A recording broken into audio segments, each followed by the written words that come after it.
নমস্কার। জয় তারা, জয় মা তারা, জয় জয় তারা, জয় গুরুবাম।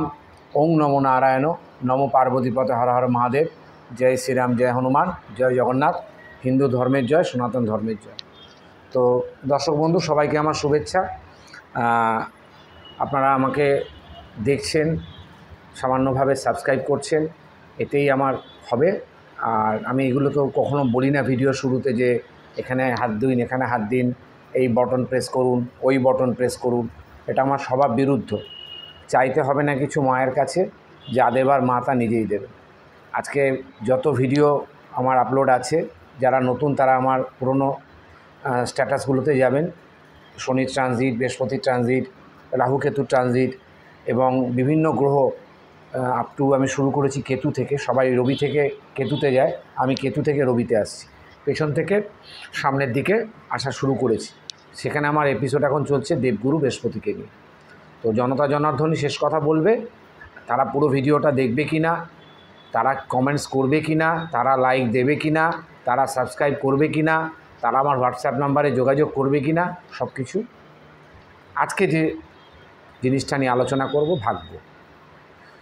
ভাগ্যে যদি আপনার তারা ঝলমল না করে, তাহলে আপনি যতই কর্ম করুন, যতই চেষ্টা করুন, ভাগ্য যদি আপনার সহায় না হয়, তাহলে কিন্তু আপনি জীবনে কখনো উন্নতির পথ, আশার আলো, আশার জ্যোতি এবং উজ্জ্বল নক্ষত্র, এইগুলোর কাছাকাছি আপনি কখনো পৌঁছতে পারবেন না। আমি সামান্য একটা এক্সাম্পল দিয়ে ভিডিওটা শুরু করি। 3টে ছেলে একই বয়সী, একই স্কুলে পড়ছে, সেটা সিবিএসসি হোক, আইসিএসসি হোক। 3জনের 3টে নাম, তাদের বাবা মা আলাদা, তাদের গোত্র আলাদা, হয়তো তারা কাস্টেও আলাদা হতে পারে, তাদের লাইফস্টাইল আলাদা। একজনের লাইফস্টাইল ছেলেটা, সে সবসময় দামি ব্যাগ, দামি জামা, দামি কাপড়, দামি জুতো, দামি টিফিন বক্স, তার টিউশন দামি জায়গায়, বিভিন্ন, যেখানে হয়তো সাধারণ মানুষ বা যারা দিন আনে দিন খায় মানুষ সেখানে পড়াতে পারছে না। সেই প্রথম ছেলেটি সেখানে, মানে তার লাইফটাই ল্যাভিয়াস, মানে সে জন্মেছেই সোনার চামচ মুখে নিয়ে, দ্যাট ইজ ভাগ্য। দ্বিতীয় ছেলেটা, সেও মোটামুটি তার লাইফস্টাইল মেনটেন করে। দুজনেই গাড়ি করে আসে, ড্রাইভার নামিয়ে দিয়ে যায়, বা কখনও তার বাবা ড্রপ করে দিয়ে যায়, মা ড্রপ করে দিয়ে যায়। বাবার গাড়িতে হয়তো লালবাতি লাগানো আছে, বা খুব দামি কয়েক লক্ষাধিক টাকার গাড়ি, হয়তো কোটি টাকার গাড়িতে করে সেই স্কুলে আসে। 3 নম্বর ছেলেটি একই স্কুলে একই ক্লাসে পড়ছে, তাদের একই বন্ধু। সে হয়তো কোনো দিন টিফিন আনতে পারে, কোনো দিন আনতে পারে না। সে হয়তো একটা জামাই 2 বছর ধরে চড়াচ্ছে, যেন নতুন একটা জামা কিনতে গেলে তার খরচা হবে। সে সাইকেলে করে আসে, তার বাবা হয়তো সাইকেলে করে নামিয়ে দিয়ে যায়। একই স্কুলে পড়ছে, একই ক্লাসে পড়ছে, একই তাদের সেকশন। তাহলে এটা দিয়ে আমি কী বোঝাতে চাইলাম, যে যে যে ভাগ্য করে এই পৃথিবীতে এসছে, সে সেই ভাগ্য করেই সে ফল পাবে। কিন্তু প্রথম ছেলেটি যা জীবনে এক্সর্ব করতে পারলো না, 3 নম্বর ছেলেটি কিন্তু জীবনে সেটা এক্সর্ব করতে পারবে, অ্যাচিভ করতে পারবে। কেন? প্রথম ছেলেটি সূর্যের মুখ দেখেনি, ঘাম দেখেনি, পাতা দেখেনি, ঝড় দেখেনি, বৃষ্টি দেখেনি, দারিদ্রতা দেখেনি, কষ্ট দেখেনি, বাবার লড়াই করা দেখেনি, সাথে মায়ের লড়াই দেখেনি। কিন্তু 3 নম্বর ছেলেটি সব কিছু দেখে দেখে দেখে সে ওই ক্লাসে পড়াশোনা করে হায়ার এডুকেশনের দিকে আস্তে আস্তে এগোচ্ছে। এইবার আপনাদের কাছে আমার প্রশ্ন, যে কোন ছেলেটি সবথেকে বেশি জীবনে অভিজ্ঞতা এবং হার্ডেল তাড়াতাড়ি পেরিয়ে যাবে? কার কাছে অভিজ্ঞতার ভাণ্ডার বেশি থাকবে? কার কাছে বাস্তবতা বেশি থাকবে? কার কাছে সত্যতা বেশি থাকবে? কার কাছে মোল্ড বেশি থাকবে? এবং কার কাছে এক্সপিরিয়েন্স বেশি থাকবে? ওই 3 নম্বর ছেলেটি। যে ভাগ্যবান সে তো ভাগ্য করেই এসছে, সে তো গাড়ি করে আসে। কিন্তু 3 নম্বর ছেলেটির আচ্ছা থাকবে যে আমি পড়াশুনো করে আমার বাবাকে আমি একটি গাড়ি কিনে একদিন আমি চড়াবো। আমি আজকে এই স্কুলে পড়াশোনা করে আমি হায়ার স্টাডি, দ্যাট ইজ আজকের আলোচনার বিষয় হচ্ছে 9th হাউস ধর্মস্থান, পিতাস্থান, ভাগ্যের স্থান, উন্নতির স্থান, সন্তানের স্থান, উচ্চ সাধনার স্থান, উচ্চ কোটি সাধনার স্থান, কোটিপতি হওয়ার স্থান, বিদেশ যাত্রা, বিদেশে সেটেলমেন্ট, আপনার থট প্রসেস, আপনার ক্যারেক্টার, সব কিছু এই নবমে। নবমে এতগুলো কি করে এলো? যত প্রমিসিং ইউটিউবার অ্যাস্ট্রোলজার আছে প্রত্যেকের কাছে কিন্তু কিছু শেখার আছে, কারোর না কারোর কাছে নতুন কিছু থট প্রসেস আছে। তা বলে ফেক বা জাল ভিডিও বুঝিয়ে দিলে হবে না। কেন? এই জ্যোতিষেও থিসিস আছে, পিএইচডি আছে, রিসার্চ আছে, দ্যাট ইজ যাকে বলে মডার্ন অ্যাস্ট্রোলজি। পুরনো যে অ্যাস্ট্রোলজাররা যে সূত্র দিয়েছে সেইটাকে মডার্নভাবে অ্যাস্ট্রোলজি করে বড় বড় ভালো যে ইনস্টিটিউটগুলো আছে, যেখানে ব্যাঙের ছাতার মতো গজায়নি, যেখানে ভালো ভালো টিচার, এখনও ভালো ভালো জ্যোতিষে অনেক ভালো ভালো ইনস্টিটিউট তো পশ্চিমবঙ্গ তথা কলকাতায় আছে। কিছু তো একদমই ফেক, তার মধ্যে কিছু ভালো এখনও আছে, আমি হয়তো তাদের নাম বলতে পারবো না। সেখান থেকে ভালো ভালো অ্যাস্ট্রোলজার উঠে আসছে, যারা সমাজকে সঠিক গাইডেন্স, সঠিক পরামর্শ, তার ক্লায়েন্টকে আগেই ঢুকলেও আপনার একটা চুনি লাগবে, আপনার একটা রুবি লাগবে, আপনার একটা হিরে লাগবে। কেন? সে বসে আছে পিসিচন্দ্র সেনকর মতো বড় বড় ইনস্টিটিউটে, তাদের পাথর সেল না করলে তার ওখান থেকে চাকরিটা চলে যাবে। কিন্তু যে প্রকৃত অ্যাস্ট্রোলজার, যে কষ্ট করে বড় হয়েছে, যে কষ্ট করে অ্যাস্ট্রোলজি শিখেছে, ঝড় বৃষ্টির জল মাথায় নিয়ে ক্লাস করেছে এবং ক্লাস করার পর নিজে সেগুলো নিয়ে রিসার্চ করেছে এবং সেগুলো নিয়ে থিসিস করেছে, তার থিসিসগুলো জমা দিয়েছে, সেখানে সে পিএইচডি পেয়েছে, যদি সে যে পিএইচডি হয়। আমি এটা সরকারের পিএইচডি বলছি না। দেখা যাচ্ছে তার কাছে গোল্ড মেডেল অন্তত না থাক, তার একটা প্রেডিকশান কিন্তু পিন পয়েন্ট হয়ে যায়। তো ওই যে 3 নম্বর ছেলেটি জীবনে যা অ্যাচিভ করবে, 1 নম্বর ছেলেটি কিন্তু জন্ম থেকেই, জন্মসূত্রে সেটা সে ভাগ্য করে নিয়ে এসছে। একজন বলে না, কেউ ভাগ্য করে আসে, আর কারোর ভাগ্য নিজেকে গড়ে নিতে হয়। এটা সবসময় মনে রাখবেন, আপনার ভাগ্য আপনাকে নিজে গড়ে নিতে হবে। কেন? আপনি যদি কর্ম না করেন, কর্মটা কোথা দিয়ে করবেন? লগ্ন দিয়ে করবেন। এখানেও দেখুন নবমের যোগ আছে। কোথা থেকে আপনি উচ্চশিক্ষা অর্জনের প্রথম স্টেজটা করবেন? 5th হাউস থেকে। এখানেও নবম রয়েছে। তারপরে উচ্চশিক্ষা যেখান থেকে করবেন, পিএইচডি করলেন, এমটেক করলেন, এমফিল করলেন, এমবিএ করলেন, বিটেক করলেন, রিসার্চ ওরিয়েন্টেড কোনো কাজ করলেন, ল নিয়ে বিশাল ওকালতি করলেন, ওকালতি শিখলেন, বড় ব্যারিস্টার, বড় জাজ, বড় টিচার, পিএইচডি, ডিন, ডক্টরেট, বই লিখছেন। আপনার বই সারা ভারতবর্ষের সব স্টুডেন্টরা পড়ছে। বড় বড় অনেক অ্যাস্ট্রোলজারের বই আমরা ফলো করি, তারা সব বিভিন্ন মডার্ন অ্যাস্ট্রোলজির সূত্র দিয়েছে। পরাশর ভিখু ঘোরা তো আজ থেকে 500, 700, 1000 বছর আগে, 2000 বছর আগে আমাদের জন্ম, তখন হয়তো আমাদের 25 বা 50 পুরুষের জন্মের আগের কথা। তখন তো বইটি ছিল না, তখনকার দিনে যেসব লেখা হতো পুঁথিতে লেখা হতো, কলমের বদলে বিভিন্ন জিনিস দিয়ে কালি তৈরি হতো। তাহলে আজকে আলোচনার বিষয় হচ্ছে আপনার 9th হাউস, যেখানে আপনার পিতা রয়েছে, ধর্ম রয়েছে, আপনার ধার্মিক যাত্রা রয়েছে, আপনার ভাগ্য রয়েছে, ভাগ্যের উন্নতি রয়েছে, ভাগ্যের অবনতি রয়েছে, চরিত্রের কারক গ্রহ রয়েছে। এখানে আপনার কি রয়েছে? আপনার থট প্রসেস, আপনার ক্যারেক্টার, আপনার নিজের যে আইডেন্টিফিকেশান নবম হাউসে রয়েছে। এরপরে এখান থেকে আমার সন্তান রয়েছে, উচ্চ বিদ্যা রয়েছে, উচ্চশিক্ষা রয়েছে, উচ্চ জ্ঞান রয়েছে, সাধনা রয়েছে, প্রেম, বিবাহ বিচ্ছেদ, পরাক্রম, মাতাস্থান, বেসিক স্কিল, সমাজে কতটা আপনি জায়গা করে নিতে পারলেন। অনেক ইউটিউবার আছে, কেউ একটা ভিডিও ছাড়লে 1 ঘন্টায় তার 10,000 সাবস্ক্রাইবার। এখন সে এটা নিজের চেষ্টায় করেছে, না নতুনভাবে রাহুর প্রজন্মকে কাজে লাগিয়ে সাবস্ক্রাইব কেনা বা ভিউয়ার্স কেনা, এগুলোও এখন থট প্রসেসের মধ্যে পড়ে। সেটা আপনার 9th হাউসে কে বসে আছে? দেবগুরু বৃহস্পতি। গুরু যখন নবমে থাকবে, নবম হাউসকে আপনার ত্বরান্বিত করতে হবে এবং গুরুর রুলস অ্যান্ড রেগুলেশন আপনাকে অবশ্যই ফলো করতে হবে। কারণ নবম হচ্ছে আপনার পঞ্চমের পঞ্চম।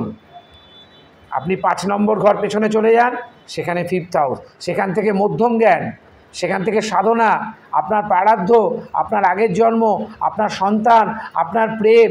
দেখা গেল আপনি অল্প বয়সে প্রেম বিবাহ করে সন্তান হয়ে গেল, এবার আপনাকে ভাগ্যের পেছনে দৌড়তে হচ্ছে।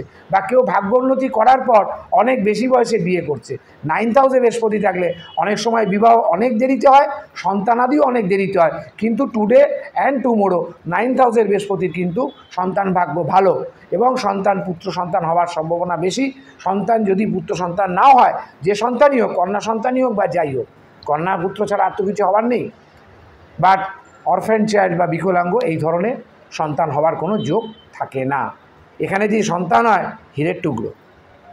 মানে আপনি আপনার নবম স্থানকে যদি বুঝতে পারেন, আপনি সারাদিন খাটাখাটনি করছেন, আপনার মাসের শেষে আপনি একটা সামান্য স্যালারি নিয়ে আসছেন। কেউ 10 দিন খেটে 10টা ক্লায়েন্ট দেখে যে টাকা রোজগার করে নিয়ে বেরিয়ে গেল, আর একজন সারা মাস রোজ 5টা করে ক্লায়েন্ট দেখছে, 150টা ক্লায়েন্ট দেখলো, সে গিয়ে ওই 10 দিনের পয়সা সে 1 মাস বাদে দেখলো। দ্যাট ইজ ভাগ্য। এখানেও চিটিংবাজি রয়েছে। যে ওই 150টা ক্লায়েন্ট দেখে যে টাকা রোজগার করলো কষ্ট করে ঘাম জড়িয়ে, তার টাকা অদানে অব্রাহ্মণে কখনো যাবে না। আর যে 10টা ক্লায়েন্ট দেখে বিড়িবাঁধা কবচ দিল, গাধার পিঠে বসিয়ে তারাপীঠে নিয়ে গেল আপনাকে, তার নবম হাউসে বৃহস্পতি রয়েছে, তার নবম স্থানে বৃহস্পতি রয়েছে, গুরু থাকছে, সে গুরু হয়ে গুরুর আদেশ উল্লঙ্ঘন করলো, মানুষকে অসৎ বুদ্ধি দিল, তাড়াতাড়ি হোমে বসো, 10 জনকে নিয়ে হোম করব, তোমার দারিদ্র্য যোগ কেটে যাবে, তোমার কেমুদ্রুর যোগ কেটে যাবে, তোমার ছন্নছাড়া যোগ কেটে যাবে, তুমি যে মহিলার জন্য বশীকরণ করতে এসছো সে বশীকরণ হবে, তোমার সমস্ত এই মাদুলিটা কিন্তু তারপরে পড়ে নেবে, আর রোজ মাদুলিটা ধুয়ে জল খাবে। এই করে 10টা ক্লায়েন্ট করে সে প্রচুর টাকা নিয়ে প্রাসাদতম অট্টালিকা, দামি গাড়ি, দামি রিসর্টস, বিদেশে যাচ্ছে, গিয়ে হাফ প্যান্ট ন্যাঙ্গটি পরে সমুদ্রের নিচে সাঁতার কাটছে, মালদ্বীপ, থাইল্যান্ড, ব্যাংকক, মালয়েশিয়া, এরকম অনেক অ্যাস্ট্রোলজার পোস্ট করে, মাঝে মধ্যে দেখি ইনস্টাগ্রামে। তাহলে নবম হাউসের বৃহস্পতি আপনাকে বলছে সততার কারগ্রহ হচ্ছে 9th হাউসে বৃহস্পতি, 9th হাউসে শনি। শনি নিয়ে আমার প্রোগ্রাম অলরেডি করা হয়ে গেছে। নবমে গুরু থাকলে সে কখনো অসৎ পথ অবলম্বন করে না। যদি সে কোনো কারণে অসৎ পথ অবলম্বন করে ফেলে, তাহলে বুঝতে হবে তার জন্মছকে লগ্নে বা পঞ্চমে কোনো অশুভ গ্রহ অবশ্যই অবস্থান করছে, যার সাথে বৃহস্পতির দৃষ্টি বিনিময় হচ্ছে, বা এমন কোনো যোগ তার ছকে আছে যেটাকে চিটিংবাজ যোগ বলে। জ্যোতিষে আমার মডার্ন অ্যাস্ট্রোলজিতে আমি একটা নতুন যোগ পেয়েছি, এটাকে বলে চিটিংবাজ যোগ। এই চিটিংবাজ যোগ যে সমস্ত অ্যাস্ট্রোলজারের ছকে আছে, তারা ঢোকার সাথে সাথেই আপনাকে ভয় দেখানো শুরু করবে, এই আপনার ক্ষতি হবে, আপনি বৈধব্য যোগ আছে, আপনার দুরারোগ্য ব্যাধি হতে পারে, আপনার সন্তান কিন্তু এই হতে পারে, তার হায়ার স্টাডি হতে পারবে না, সে হয়তো এইচএসে ভালো রেজাল্ট করবে না, সিবিএসসি হায়ার ক্লাসে ভালো রেজাল্ট করতে পারবে না, ভালো কলেজ পাবে না। না গুরুজি কী করতে হবে না, তোমাকে 1.5 লাখ টাকা লাগবে, আমার এখানে টাকা জমা করো, কালকে এসে প্রতিকার নিয়ে যাবে। তাহলে যার সন্তানের 12 বছর পড়াশোনা করেও কিছু হলো না, সে 24 ঘন্টায় তার প্রতিকার নিয়ে তার ভাগ্য উন্নতি হয়ে যাবে, সে ভালো কলেজ পেয়ে যাবে, তার সব যোগ কেটে যাবে। দ্যাট ইজ চিটিংবাজ যোগ। এই যোগটা এখন আমাদের মডার্ন অ্যাস্ট্রোলজিতে আমি আবিষ্কার করেছি, চিটিংবাজ যোগ। ওই সাবস্ক্রাইব কেনা, ভিউয়ার্স কেনা, ফেক ভিডিও বানানো, একই ভিডিও একটুখানি জাস্ট রটা মেটেরিয়ালসটাকে উল্টো করে দিচ্ছে, কথাটা একটু মারপ্যাচ করে দিচ্ছে। এই রাহু ট্রানজিট নিয়ে এক একটা ফেক অ্যাস্ট্রোলজার 20টা-25টা ভিডিও বানিয়েছে। 20টা-25টা ভিডিওতে থট প্রসেস একই রেখে খালি একটু ঘুরিয়ে দিয়েছে, একই তুলা রাশি নিয়ে 5বার 6বার করে করছে, 7 দিন পরে অ্যাস্ট্রোলজার করছে। আপনি কি করে বুঝছেন 7 দিন পরে সে যে কথাটা বলেছিল আপনার মনে আছে? 7 দিনের আগের ভিডিও তো কেস করে বেরিয়ে গেছে।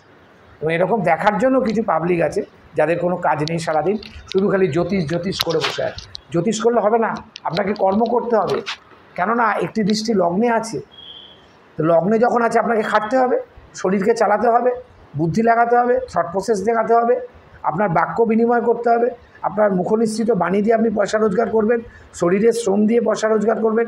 2টো হাত, 2টো পা, 2টো চোখ, 2টো কান, 2টো নাক, একটা নাক, 2টো চোখ যে ভগবান দিয়েছে, কিসের জন্য দিয়েছে? এই যে এই পঞ্চ ইন্দ্রিয় দিয়েছে কিসের জন্য? বসে বসে ভিডিও দেখবেন আর টিপস শুনবেন আর টোটকা শুনবেন, আপনি বড়লোক হয়ে যাবেন? কর্ম করতে হবে। পঞ্চমের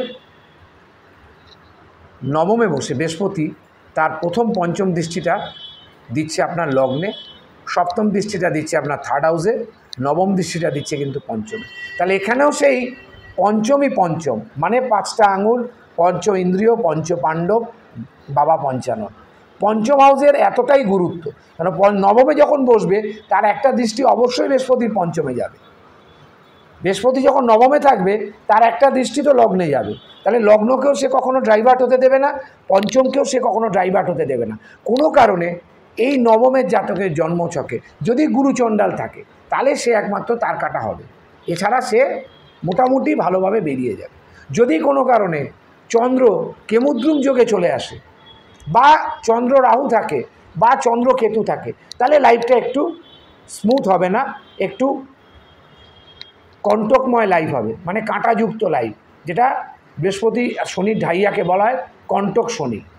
7.5 না, বৃহস্পতির যাদের ঢাইয়া চলছে, আরম্ভ হয়েছে, কুম্ভ রাশি এবং এই ধনুরাশি এবং সিংহ রাশি, এদের এখন কণ্টক শনি, মানে কণ্টকময় সজ্জা, যেখানে শোবে সেখানেই কাঁটা, গলায়ও কাঁটা, শরীরেও কাঁটা, কাঁটা লাগাই লাগা। তাহলে পঞ্চম হাউসে যখন বৃহস্পতি, নবম হাউসে বৃহস্পতি থাকবে, সে প্রচণ্ড ধার্মিক হবে, ধার্মিক বিষয়ে তার উচ্চ জ্ঞান থাকবে, এবং উচ্চ জ্ঞান প্রাপ্ত করার জন্য সে বিভিন্ন জায়গায় ছুটে বেড়াবে। তাহলে তার ধার্মিক যাত্রা হলো, শর্ট ট্রাভেলস হলো, এবং ধার্মিক জায়গার প্রতি তার আকর্ষণ থাকবে। প্রচুর মানুষ আছে বছরে একবার কাশ্মীর যাচ্ছে, কোনো বছরে ব্যাংকক যাচ্ছে, কোনো বছর থাইল্যান্ড যাচ্ছে, কিন্তু নবমে যদি আপনার শনি বা বৃহস্পতি থাকে, আমি আজকে বৃহস্পতি নিয়ে আলোচনা করব, আপনি কিন্তু ধার্মিক স্থানে যাবেন। আপনি কোথায় যাবেন? আপনি কেদার যাবেন, আপনি বদ্রীনাথ যাবেন, আপনি 4 ধাম যাত্রা করবেন, আপনি আমার দেবাদিদেব স্বয়ং মহাদেবের যে 12টা জ্যোতির্লিঙ্গ আছে, আমি এমন মানুষকে চিনি, প্রত্যেক মাসে 2জন মানুষকে চিনি, তার সাথে আমার খুব ক্লোজ রিলেশন, প্রায় দিনই দেখা হয়। একজন প্রত্যেক মাসের 20 তারিখ থেকে 22 তারিখ বাবাধাম যাত্রা করবেই করবে, বিগত 4 বছর ধরে আমি তাকে দেখছি, 22 কি 24 তারিখ তার টিকিট কনফার্ম করা থাকে। আর একজন মাসের 10 থেকে 12 তারিখ, এই 2 দিনের জন্য, মানে 10-এ গিয়ে 11-তে চলে আসে, বা কখনো লেট হলে 12-তে সে প্রভু জগন্নাথ দেবের মন্দির যাবেই। সকালবেলা ট্রেনে যায়, পরের দিন সকালবেলা ট্রেনে চলে আসে, বা রাত্রির ট্রেনে যায়, আবার পরের দিন রাত্রের ট্রেনে চলে আসে। এরকম প্রচুর মানুষ আছে, তাদের নবমে বৃহস্পতি তাদেরকে ধার্মিক যাত্রা করায়। তারা কিন্তু ব্যাংককও যায় না, থাইল্যান্ডেও যায় না, সিঙ্গাপুরও যায় না, কাশ্মীরও যায় না, বা কোনো সমুদ্র অঞ্চলেও যায় না। তাহলে নবম থেকে আমরা ধর্মের প্রতি যে অনুরক্ত, সেই জায়গাটা এখানে পাচ্ছি। উচ্চশিক্ষা, হাইকোর্টের জাজ হতে গেলে প্রচুর উচ্চশিক্ষার দরকার, সুপ্রিম কোর্টের জাজ হতে গেলে প্রচুর উচ্চশিক্ষা দরকার, একজন প্রফেসর হতে গেলে তার প্রচুর উচ্চবিদ্যা দরকার, একজন কলেজের ডিন হতে গেলে প্রচুর উচ্চবিদ্যা দরকার, একজন শিক্ষক হতে গেলে, আমাদের যে টিচার, আমাদেরকে যারা জ্যোতিষ শিখিয়েছে, তিনি যদি নিজেই জ্যোতিষটা ভালো মতো না জানেন, তাহলে তিনি আমাদের কি করে সূত্র শেখাবে, তিনি আমাদের কি করে পথ দেখাবে? তিনি তো নিজেই উচ্চশিক্ষিত হতে পারেননি। তাহলে আপনি যদি নিজে শিক্ষিত না হন, তাহলে আপনার ছেলে মেয়েকে, আপনার সন্তানকে আপনি কি করে শেখাবেন? নবমে বৃহস্পতি থাকলে অনেক সময় পিতার সাথে আপনার দ্বৈততা চরম পর্যায়ে চলে যায়। যদি তার 5th হাউস কোনো কারণে ডিস্টার্ব হয়, বা লগ্নে বৃহস্পতির দৃষ্টি আছে, লগ্নে যে বৃহস্পতি থাকতে হবে তার কোনো মানে নেই। লগ্নে রবি থাকতে পারে, লগ্নে চন্দ্র থাকতে পারে, লগ্নে মঙ্গল থাকতে পারে, লগ্নে শুক্র থাকতে পারে। আমি ধরলাম লগ্নে শুক্র, নবমে বৃহস্পতি, তাহলে কী হবে? তার জীবন ছোটোবেলা থেকেই একটু মেয়েদের দিকে ঘেঁষা। আমি বললাম না যে নবম থেকে ক্যারেক্টারও আমি বিচার করছি, কারণ একটা দৃষ্টি লগ্নে পড়ছে। এবার আপনার থট প্রসেস যদি পাঁচিল দিয়ে উঁকি মারা হয়, জানলার পর্দা খুলে যদি পাশের বাড়ির জানলা খোলা দেখে আপনি যদি তাকিয়ে থাকেন, তাহলে আপনার ক্যারেক্টারের প্রবলেম হবেই। নবমে যাদের বৃহস্পতি আছে তারা গুরু হওয়ার যোগ্যতা রাখে, তারা সমাজের সবথেকে বড় গুরু, জগৎগুরু, আদিগুরু, বা কোনো মঠের প্রধান, কোনো মিশনের প্রধান, ভারত সেবাশ্রম, রামকৃষ্ণ মিশন, বেলুড় মঠ, এইসব যে মঠ বা মিশন আছে সেখানকার যে প্রধান বিভিন্ন মহারাজরা, তাহলে তাদের বৃহস্পতি ভালো, তবে তো তারা ওই চেয়ারটা হোল্ড করছে। আমাদের আদ্যাপীঠের যিনি এখনও প্রধান আছেন, মুরাল ভাই ব্রহ্মচারী, তিনি তো সারা বিদেশ ঘুরে চলে এসছে। বা আমাদের ধীরেন্দ্র শাস্ত্রী তিনি যে মঠ বা মিশন চালান, তার যে হনুমানজির আখড়া তার তিনি প্রধান। আচার্য অনুরুদ্র শাস্ত্রী, যিনি অনুরুদ্র শাস্ত্রী, তার যে সভা হয়, তার যে মঞ্চ হয় বা তার যে নাম হয়, সেখানে কত লাখো লাখো লোক কত টাকা দিয়ে গুরু রামদেব বা আরও যারা আছেন তাদেরকে এই নবম হাউসের বৃহস্পতি তাদেরকে সেই জায়গাটা দিয়েছে। তাদের নবম হাউসে বৃহস্পতি আছে কি না জানি না, আপনার নবম পঞ্চমেও যদি বৃহস্পতি থাকে সেও দেখুন নবমে দৃষ্টি দেবে। আপনার নবম হচ্ছে ধর্ম ত্রিকোণের সবথেকে হায়ার যে স্টার। আপনি যখন আকাশের দিকে তাকিয়ে থাকেন সবথেকে উজ্জ্বল নক্ষত্র যেটা জ্বলজ্বল করছে, যেটা সবথেকে বেশি আপনার চোখে পড়ে, সেটাই হচ্ছে আপনার 9th হাউসের স্টার। দ্যাট ইজ আপনার ভাগ্য। ভাগ্য যদি আপনার সহায় দেয়, এখানে বৃহস্পতির অবস্থান দেখতে হবে যে বৃহস্পতি কার নক্ষত্রে আছে, কোন ঘরে আছে। 9th হাউস তো কারোর কর্কট হতে পারে, 9th হাউস কারোর মিথুন হতে পারে, 9th হাউস কারোর সিংহ হতে পারে, 9th হাউস কারোর কন্যা হতে পারে, 9th হাউস কারোর তুলা হতে পারে, 9th হাউস কারোর বৃশ্চিক হতে পারে, আবার 9th হাউস কারোর ধনুও হতে পারে, 9th হাউস কারোর মীনও হতে পারে। তাহলে বৃহস্পতির দুটো ঘর, মঙ্গলের দুটো ঘর, রবির একটি এবং চন্দ্রের একটি, এই দুটো ঘর যদি নবম স্থান হয়, সেখানে বৃহস্পতি কিন্তু সবসময় আপনাকে সোজা পথে, ভালো পথে, সৎ পথে আপনাকে পরিচালিত করবেই করবে। এবং আপনি সেই আদর্শেই অনুপ্রাণিত হয়ে, আপনিও গুরুর আদর্শ অনুপ্রাণিত হয়ে একদিন আপনিও নিজে গুরু হবেন। গুরু হওয়া অনেক কঠিন ব্যাপার। গু আর রু, মানে যিনি অন্ধকার থেকে আলোর পথ দেখান তাকেই গুরু। তো সে যদি ফেক হয়, সে যদি তার আইডেন্টিফিকেশান যদি জালি হয়, তার থট প্রসেস যদি খারাপ হয়, সে যদি আপনার মানিব্যাগের দিকে নজর থাকে, আপনার পরিবারের কোনো সুন্দরী সদস্যর দিকে যদি তার নজর থাকে, তাহলে সে গুরু হবে কোথায়? গুরু হবে জ্ঞানী, গুরু হবে ত্যাগী। গুরু কি ভোগী হয়? মডার্ন অ্যাস্ট্রোলজির গুরুরা ভোগী হয়, কিন্তু কোনো গুরু, আমি আমার নিজের গুরুকে দেখেছি যে যা দিতাম বাবাকে মতো রেখে দেওয়া উচিত, এত খরচা করে আনার কি দরকার ছিল। তিনি কিন্তু প্রচুর অর্থের মালিক, কিন্তু তাকে আমি খুশি করব, গুরুকে খুশি করতে হবে। আমাকে অনেকবার বারণ করতো যে তুমি এটা করো না, তোমার সে ক্ষমতা নেই, তুমি ধার করে আমার কাছে এসো না, বাড়িতে তোমার স্বয়ং তারামা আছে, তুমি তার সেখানেই বসে সেখানটাকেই তারাপীঠ মনে করে বারবার আমার কাছে ছুটে আসতে হবে না। আমি সময় পেলেই, গুরুদেব যতদিন ছিলেন আমি চলে যেতাম, মাসে একদিন তারাপীঠ চলে যেতাম। তারাপীঠে খুব কাছেই আমার গুরুর আশ্রম। তো নবম হাউসে বৃহস্পতি আপনাকে কি আইডেন্টিফিকেশান, কি কর্মের দিকে, আপনি এখানে কি কর্ম পাবেন। এখানে আপনি গুরু হতে পারবেন, গুরু শিক্ষকও হতে পারে।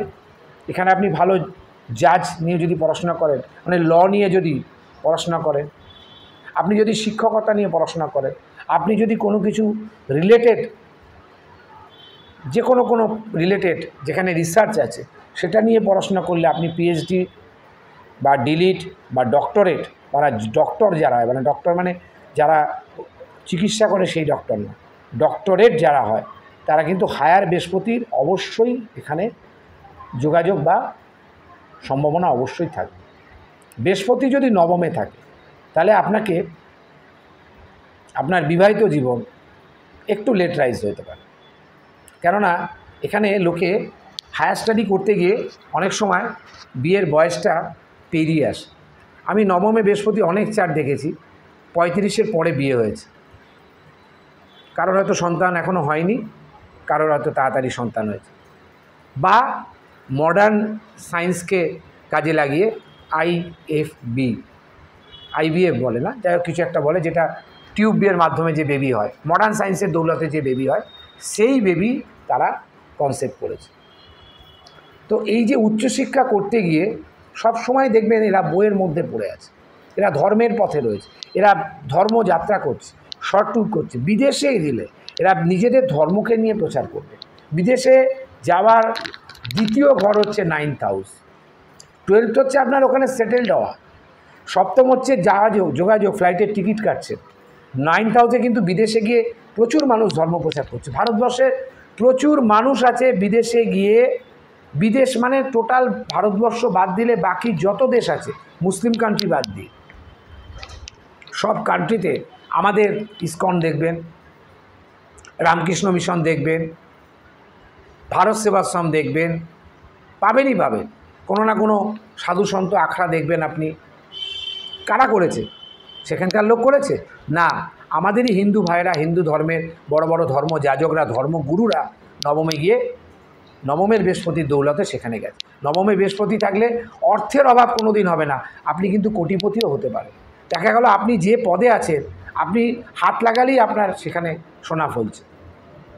যদি, আমি বারবার বলেছি, যদি ঘরটা বৃহস্পতির স্বমিত্রস্থ হয়, স্বক্ষেত্রস্থ হয়, এবং আপনার লগ্ন লর্ড যদি ভালো হয়, এবং বৃহস্পতির ওপর যদি রবি বা মঙ্গল বা চন্দ্র, এই তিনটে গ্রহের যদি ভালো দৃষ্টি থাকে, বা তাদের ঘরেই হলো, কর্কটে হতে পারে, আপনার সিংহতে হতে পারে। সিংহতে হলে নামযশ খ্যাতি তো চূড়ান্ত হয়, ভীষণ নামযশ খ্যাতি হয় সিংহতে। ধনুরাশি হতে পারে আপনার নবম ঘর, কেননা কালপুরুষ চক্রে বৃহস্পতির নিজের ঘরটাই হচ্ছে ধনুরাশি, এবং সেটা 9th হাউস। ধর্মের ঘর তো বলেই দেওয়া আছে। কালপুরুষ চক্র যেটা আমাদের ফুল যে চার্ট, যেটা আমাদের ফুল অ্যাস্ট্রোলজিক্যাল চার্ট, যাকে বাংলায় বলি কালপুরুষ চক্র, সেখানে দেখুন বৃহস্পতির ঘরটাই হচ্ছে নবম হাউস। ধর্মের ঘর, ভাগ্যের ঘর, পিতার ঘর, রিলিজিয়ানের ঘর, সন্তানের ঘর, বিবাহের ঘর, কর্মের ঘর, কর্ম উন্নতির ঘর। এখানে বসে আপনি যদি জীবনে আপনার নবমে বৃহস্পতি, আপনি যদি কিছু করতে না পারেন, তাহলে বলবো ইউ আর লায়ার, আপনি সময়কে নষ্ট করেছেন। যদি আপনার দৃষ্টিও থাকে, তাহলে আপনার কাছে নতুন নতুন আইডিয়া আসবে, নতুন নতুন আইডিওলজি আসবে। হয়তো দেখা গেল নবমে নেই বৃহস্পতি, পঞ্চমে আছে বা লগ্নে আছে, ক্রিয়েটিভিটি আপনার মধ্যে অবশ্যই থাকবে। কোনো কিছু নিয়ে নতুন নতুন জিনিস আবিষ্কার করা কোথা থেকে? সব তো নবম হাউস থেকে। অষ্টমের আগের ঘর, অষ্টমেও রিসার্চ আছে, অষ্টমেও অকাল সায়েন্স আছে, অষ্টমেও গুপ্তবিদ্যা আছে, অষ্টমেও কিন্তু হঠাৎ করে জীবনে কিছু ঘটনা ঘটে যায়। আবার 9তেও তাই, নবমেও কিন্তু জীবনে হঠাৎ করে ঘটনা ঘটে, হঠাৎ ভাগ্যোন্নতি, হঠাৎ বিয়ে, হঠাৎ সন্তান, হঠাৎ করে বিদেশ যাত্রা, হঠাৎ করে আপনার জীবনে একটা লটারি প্রাপ্ত হলো। আমি বলছি না তা বলে লটারি কাটতে, কারণ নবমের প্রথম যে দৃষ্টিটা, সেই যে দৃষ্টিটা নবমের, সেটি আপনার পড়বে হচ্ছে আপনার লগ্নে, মানে আপনার শরীরের ওপর নবমের প্রথম দৃষ্টিটা দেবগুরু বৃহস্পতির পড়ছে। তাহলে 9th হাউস আমরা কোনটা থেকে বিচার করি? 9th হাউসে পঞ্চম, মানে আপনি যদি ধরুন, আমি বললাম কারোর কর্কটে বৃহস্পতি বসে আছে, তাহলে তার পঞ্চম হাউস হচ্ছে মীন, লগ্ন হচ্ছে আপনার বৃশ্চিক, এবং তাহলে কর্কটে বসে প্রথম যে দৃষ্টিটা পড়বে সেটা কোথায় পড়বে? পঞ্চমে বসে 5, 6, 7, 8, 9, 9তে বসে, মানে 9th হাউস আপনার কর্কট, সেখানে বৃহস্পতি বসে আছে 9, 10, 11, 12, 1, তাহলে আপনার লগ্নতে পড়ছে। তাহলে লগ্ন আপনার বৃহস্পতির আশীর্বাদে সুমধুর হয়ে গেল, সুনিশ্চিত ভবিষ্যৎ। আপনার থট প্রসেস, আপনার চিন্তাধারা, আপনার ব্যক্তিত্ব, আপনার মডার্ন থিঙ্কিং, আপনার চিন্তাভাবনার স্রোত, আপনার দেখার প্রতিবন্ধকতা, আপনার ভাবনার বিকাশ, আপনি যেভাবে জিনিসকে সঞ্চালিত করছেন, একটা বড় হয়তো কোনো সংস্থা চালাচ্ছেন, বড় সংস্থার মালিক, বড় সংস্থার কর্ণধার, সেটা যে কোনো ব্যবসা হতে পারে, যে কোনো সেক্টর হতে পারে। আপনার লগ্ন যদি ঠিক না থাকে, লগ্নের ওপর যখন বৃহস্পতির দৃষ্টি আসে, এখানে কিন্তু সামান্য একটু অহংকার সেই জাতক জাতিকার মধ্যে অবশ্যই থাকে। বিবাহিত জীবন কেন ভালো হবে? ওপাশ থেকে দেখুন, কর্কট থেকে যদি আবার ব্যাক দৃষ্টিটা বৃহস্পতি যে দৃষ্টি, মানে পেছনের যে 5টা ঘর, সেটা দেখুন গিয়ে মিনে হচ্ছে, সেখানে আপনার হায়ার স্টাডি, তাহলে প্রেমের বিয়ে তো সেখানে হয়েই গেল। প্রেম করে না হোক, দেখাশোনা করে হোক, বা সোশ্যাল মাধ্যমে হোক, ওয়েডিং সিরিমনি থেকে হোক, বা ঘটকের মাধ্যমে হোক, আপনার তো বিয়ে হয়েই গেল। অনেকের নবমে বৃহস্পতি যদি খুব স্ট্রং থাকে, তাহলে 5th হাউস আর লগ্ন খুব স্ট্রং হয়ে যায় অবশ্যই। তার কারণ পঞ্চম থেকে দৃষ্টি তার লগ্নে পড়বে, আর একটি দৃষ্টি তার পঞ্চমে পড়বে। এখানেও সেই 5-এর গল্প। পঞ্চম যদি আপনার পাওয়ার হাউস হয়, তাহলে নবম হচ্ছে আপনার বাড়ির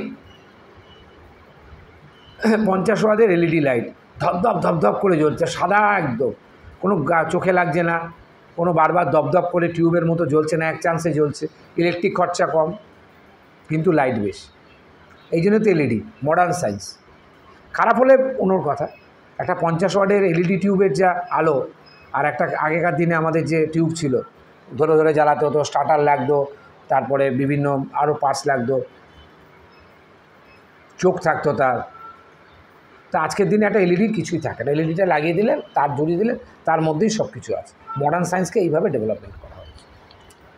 পঞ্চমে বৃহস্পতির ওপর রবির যদি দৃষ্টি থাকে, নবমে বৃহস্পতির ওপর যদি রবির দৃষ্টি থাকে, নাম যশ খ্যাতির শীর্ষে আপনি থাকবেন। যদি চন্দ্রের দৃষ্টি থাকে তাহলে কলা জগতে, শিল্প জগতে আপনি নাম যশ খ্যাতির শীর্ষে থাকবেন।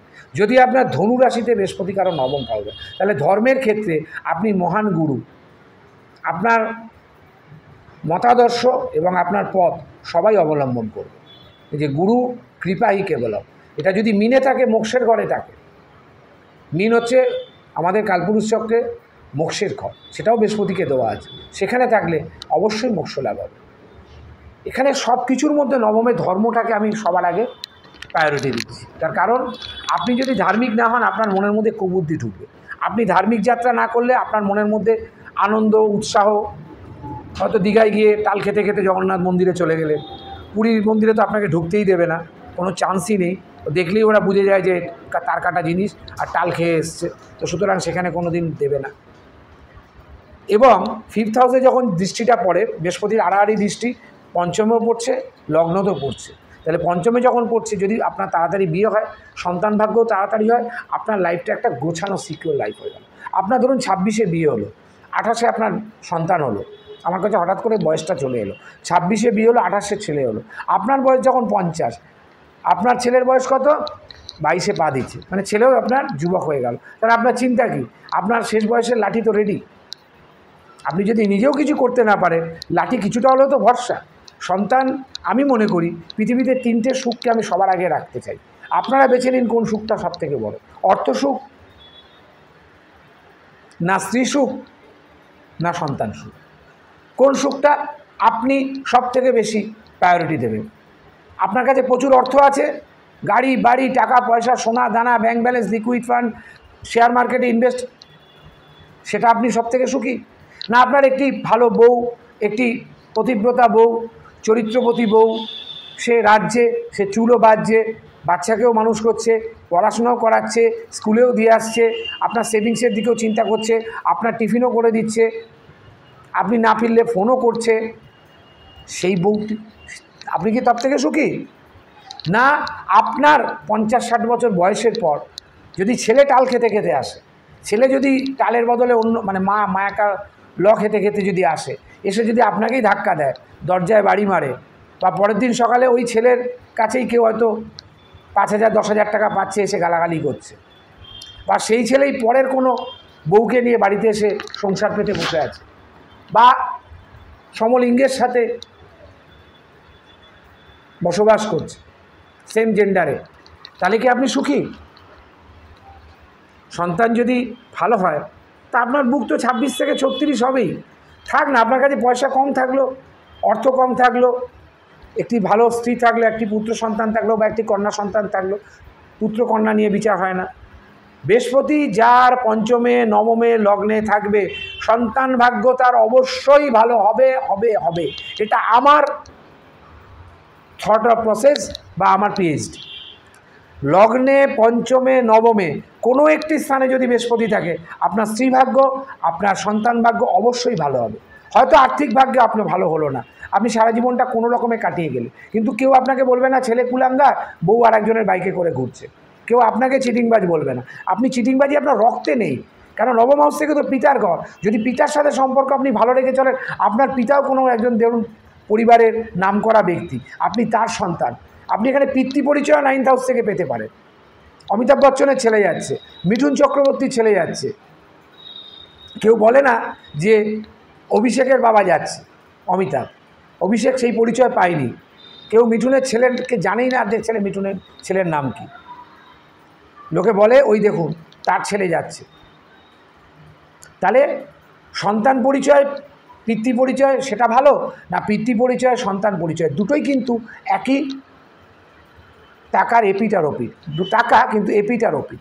সন্তানের উন্নতিতে যদি আপনি গর্বিত হন, তাহলে আপনি সেই পিতা যে সন্তানকে সঠিক শিক্ষা দিয়েছে। আর যদি পিতা যদি খুব নামকরা ব্যক্তি হয়, সৎ ব্যক্তি হয়, সমাজে উচ্চস্তরে বিলং করেন, অবশ্যই আজকের দিনে যেসব বিভিন্ন রাজনীতিক বা বিভিন্ন সমাজের খারাপ স্তরে যেসব মানুষরা আছে তাদের সন্তান হন, তাহলে আপনি কি সুখী হবে? আপনি যখন বৃদ্ধ বয়সে দেখবেন আপনার সন্তানের জীবনটা ছারখার হয়ে গেল, তার বিবাহিত জীবনটা যখন ঠিক হলো না, সে ঘর করতে পারলো না, ডিভোর্স হয়ে গেল, তখন আপনি কি করবেন? ওই বয়সে কি আপনার আর সন্তান প্রাপ্তির যোগ থাকবে?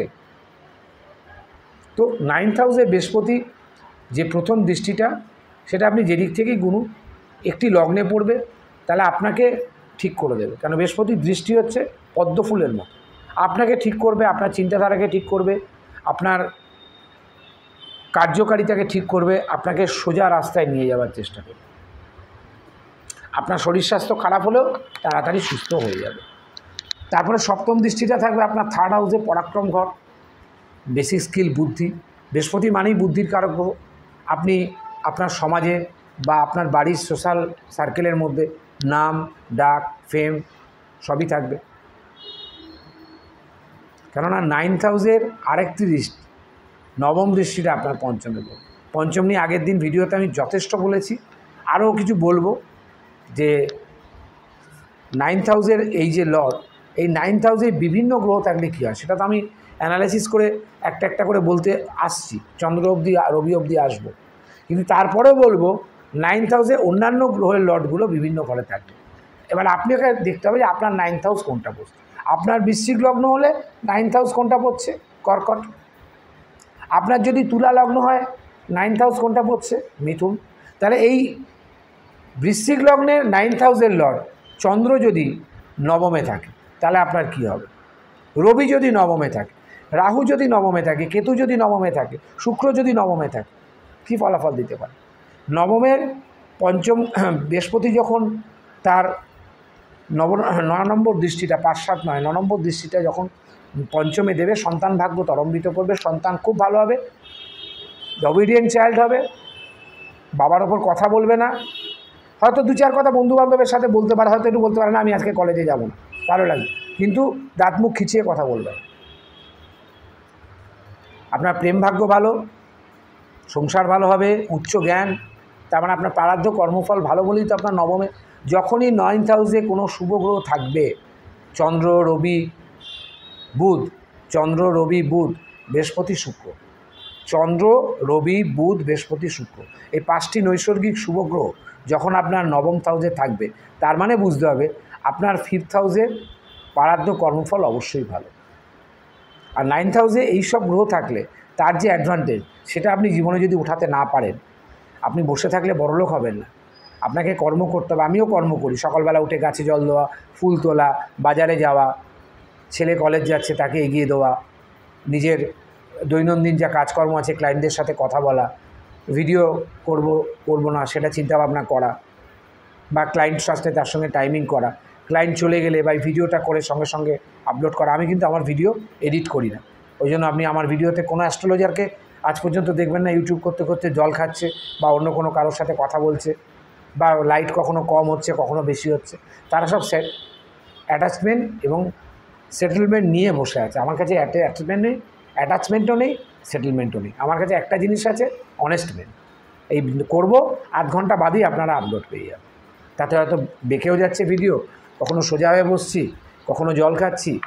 জলটা কেন খাই আমি? আমার গলায় একটা ক্রনিক প্রবলেম আছে খুব ছোটোবেলা থেকে। আমি খুব বেশিক্ষণ কথা বললে আমার একটু গলাটা শুকিয়ে যায়, আর কিচ্ছু না, জাস্ট একটাই প্রবলেম। শীতকালেও দেখবেন আমি জল খাচ্ছি।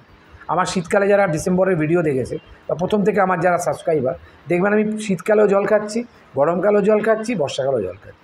আমি যদি 10 মিনিট 15 মিনিট কন্টিনিউ কথা বলি বা 20 মিনিট কথা বলি, আমার গলায় একটু সামান্য খুসখুস করে। আজকে সেই তথ্যটা আপনাদেরকে জানিয়ে দিলাম, কারণ এটা বলে তো লাভ নেই কেন জল খাচ্ছি। সারাদিনে আমি প্রচুর পরিমাণ জল খাই, জল খাওয়া স্বাস্থ্যের পক্ষে ভালো। সুতরাং 9th হাউস নিয়ে আজকে অনেকক্ষণ আলোচনা করলাম।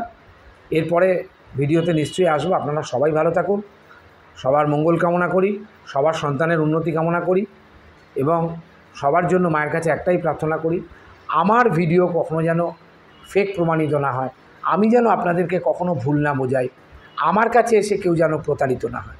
এটা সবসময় ঈশ্বরের কাছে আমি কামনা করি। তাতে লোক কম আসুক, ভিডিও লোকে কম দেখুক, সাবস্ক্রাইব কম করুক, তাতে কিচ্ছু যায় আসে না। কিন্তু ভিডিওটা ঠিকমতো আপনাদের কাছে রিপ্রেজেন্ট করতে পারলাম কি না, বা সঠিক তথ্যটা দিতে পারলাম কি না, এতক্ষণ ধরে যে বকলাম এই 40 মিনিট ধরে, সেই তথ্যটা আপনাদের কাছে ঠিক পৌঁছলো কিনা। আমার মতো এরকম 9000 অনেক লোক ভিডিও করেছে, কেউ 10 মিনিট, কেউ 17 মিনিট, কেউ 7 মিনিট, আমি কেন 40 মিনিট করলাম? আমার মানুষকে বোঝাতে ভালো লাগে, জ্ঞান দিতে ভালো লাগে, না আমার কাছে তো আছে সেই জিনিসগুলো। আমার কাছে যদি জ্ঞান থাকে দিতে আপত্তি কী? আমার কাছে যদি পুজোর দিনে প্রচুর পরিমাণ প্রসাদ থাকে, অমাবস্যার দিন, তো লোককে বিতরণ করার কোনো অসুবিধে নেই। জ্ঞানের অপর নাম দান, আর ভোগের অপর নাম বিতরণ। তাহলে ভোগ যদি আপনি ফ্রিজে তুলে রাখেন আর জ্ঞান যদি আপনি নিজের পেটে রাখেন, তাহলে আপনার থেকে মূর্খ আর পৃথিবীতে কেউ হবে না। নমস্কার।